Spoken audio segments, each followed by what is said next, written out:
So I'd like to talk a little bit today about the system I use at home for composting. As you can see, I've got two bins. So this one over here is the one that's in process right now, so it's degrading.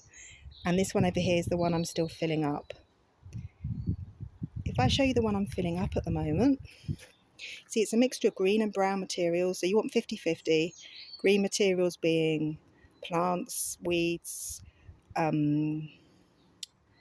vegetable scraps, anything like that. And then brown, obviously cardboard, paper, egg boxes. So you want a nice mix of 50-50 green and brown. And this is the one I'm filling up. And if I move over here to the one that is degrading, this one I think I finished back end of last year. I actually don't usually take the lid off. I feel like it's a bit like a cake. The more you open the door, the longer it takes. So I like to keep the lid on and just leave it undisturbed for all the microbes and the insects in there to do their thing without me interfering. And I think that way it decomposes that bit quicker. You might think, well, it's not very full at the moment, but actually it's not very full because actually it started already to degrade, and that means the level goes down. Some people actually have a third bin, which will be a bin which is ready, as well as the one that's in process and the one that they're still filling up. But actually I don't have enough material for that right now.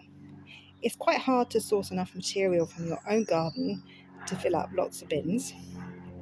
But you can be creative and maybe borrow from your local area. So for example, near me there's an alley where people dump their green waste, and sometimes I take from that. So you can do things like that if you're really into it. And you might wonder, is it actually worth all this effort to create your own compost?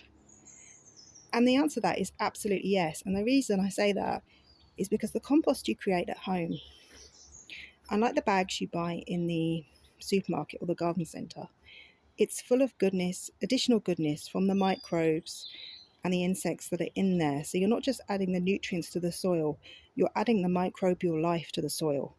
And that is one of the things that the plants need. So therefore my aim is always to have enough compost to be able to mulch my plants and not to buy that compost from the garden centres.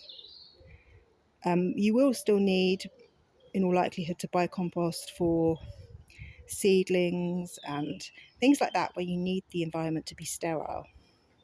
But for your own garden, for your beds, compost is perfect for that.